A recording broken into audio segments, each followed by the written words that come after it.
In these next couple of videos, we're going to talk about the problem of quantum teleportation and then how to carry out quantum teleportation.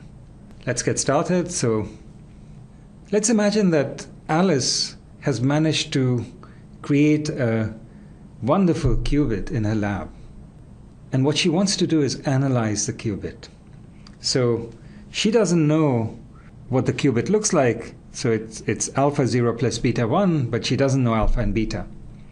And she wants to transport this qubit to Bob's lab. But Bob's lab is far away. They don't have a quantum channel between them, a way of transporting quantum information. Now, of course, it's a very bad idea for Alice to measure her qubit to try to figure out alpha and beta, because if she does so, she'll destroy the qubit, the superposition, and she'll learn very little information about alpha and beta. So how does can she possibly transport this qubit to Bob's lab? So the answer is quantum teleportation. So let's assume that Alice and Bob share a Bell state. So Alice has a qubit and Bob has a qubit, which are entangled in the state 0, 0 plus 1, 1. So now quantum teleportation is a protocol by which Alice performs some measurement. So she performs some measurement on these two qubits. On her qubit, the unknown qubit that she wants to transport to Bob, and her share of the Bell state. So she measures these two qubits and gets two bits as B1 and B2. This is the result of the measurement. Now, in the process, it seems as though her qubit has been destroyed. But what she does now is she picks up the phone and calls up Bob and tells him what these two qubits are, these two classical bits are, B1 and B2. So maybe B1 equal to 0 and B2 equal to 1. So she calls up Bob and she tells him 0, 1. Now, based on what Alice told him, Bob performs one of 4 different quantum gates on his qubit. And after having transformed his qubit, so he puts his qubit through one of four gates, which depend upon, the choice of the gate depends upon what Alice told him. And the output of this gate, lo and behold, is guaranteed to be alpha 0 plus beta 1. So this is the magic of teleportation. So what Alice does is she has this unknown quantum state. She wants to transport it to Bob. And so in the course of teleportation, she destroys her qubit. She has to call up Bob and tell him 2 classical bits of information. And in the process, she allows Bob to reconstruct her qubit. Now, of course, you might be puzzled by all this because there were 2 complex numbers here, alpha and beta. How did they get transported to Bob? You'll see the protocol. You can try to puzzle over this once we do that. Okay, so we are going to look at this quantum teleportation protocol in 2 steps. We are going to understand it in 2 steps to simplify it. So first, I'm going to assume something unrealistic. So I'm going to assume that here's Bob's qubit. It's initially 0. So I'm going to assume Alice had a qubit, alpha 0 plus beta 1. Bob, in his lab, had a qubit that was initialized to 0. And I'm going to assume that there's a C0 gate that extends from Alice's lab to Bob's lab. Of course, this is completely unrealistic, but this is a stepping stone to the quantum teleportation protocol. Okay, so Alice applies a C0 to Bob's qubit, using her qubit as a control bit. And so what's the result? Well, you get alpha times 0, 0. And then, so what's the input? The input is alpha 0, 0 plus beta 1, 0. And now what does the C0 gate do? Well, it leaves 0, 0 alone. But 1, 0, when the control bit is 1, it transforms it to the target bit. So it becomes 1, 1. Okay, so now we have these two qubits entangled. You have the entangled state alpha 0, 0 plus beta 1, 1. Now, is there something that Alice can do so that Bob ends up? So you see, what we want is that we should end up with this qubit, with Bob's qubit. We want it to end up in the state alpha 0 plus beta 1. So the question is, what should Alice do? Now, one thing you might think is, well, maybe what Alice should do is measure her qubit. And let's see, how should she measure her qubit? Well, she might measure it in the 0, 1 basis. And so if she sees 0, the new state is 0, 0. If she sees 1, the new state is 1, 1.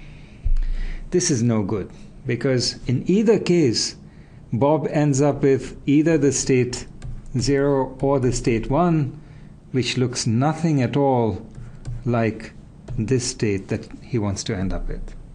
So that's not a good idea. Here's a better idea. What if she measures in the plus minus spaces? Okay, let's try to understand what this gives us. So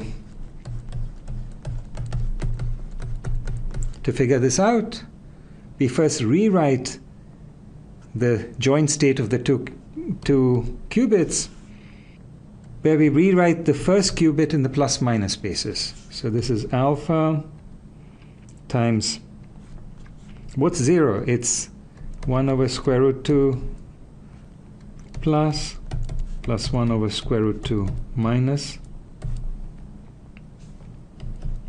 tensor 0 plus beta, what's 1? It's 1 over square root 2 0 minus 1 over square root 2 1 1. So remember that we either write the tensor sign or we drop it according to convention. It's sort of depending upon how lazy we want to be. Sorry, I made a mistake here. This was, we wanted to say 1 is 1 over square root 2 plus minus 1 over square root 2 minus.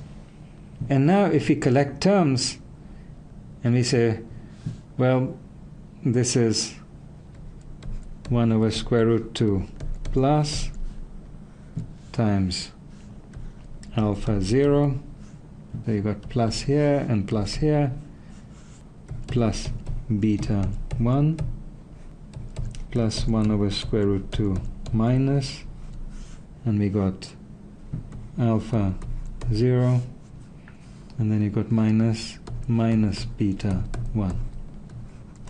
So what's this telling us? So if Alice measures her qubit in the plus minus basis, then if she measures plus, then the new state,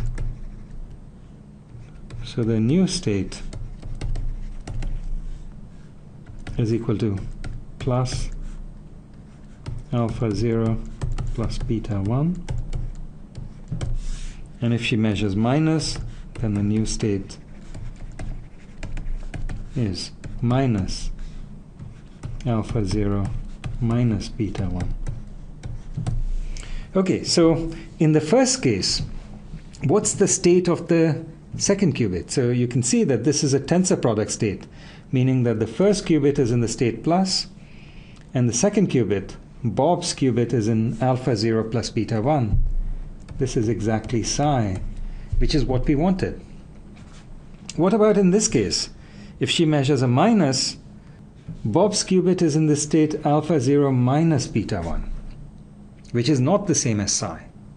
But what we do know is that if you apply a certain gate to it, you can convert it into psi. So which gate would you apply?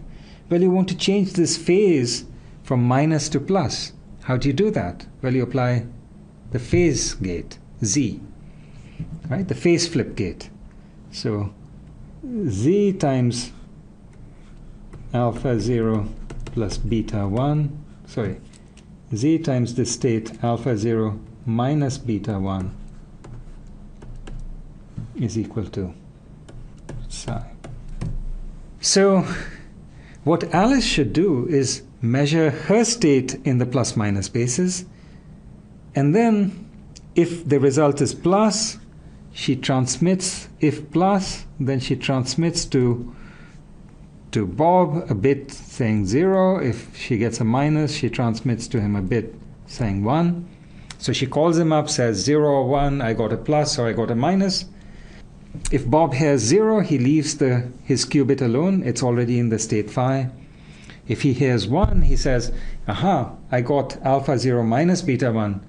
So I'm going to apply a phase flip gate to my qubit, and I'll now have my qubit in the state psi. So this shows how Alice can transmit her qubit to Bob if there was a C0 gate that stretched between her lab and Bob's lab. Of course, this is completely unrealistic. So in the next video, we are going to try to understand how to deal with this challenge. How to create this entangled state alpha 0, 0 plus beta 1, 1 without quantum communication between Alice and Bob, or without this quantum gate that stretches between Alice and Bob's lab.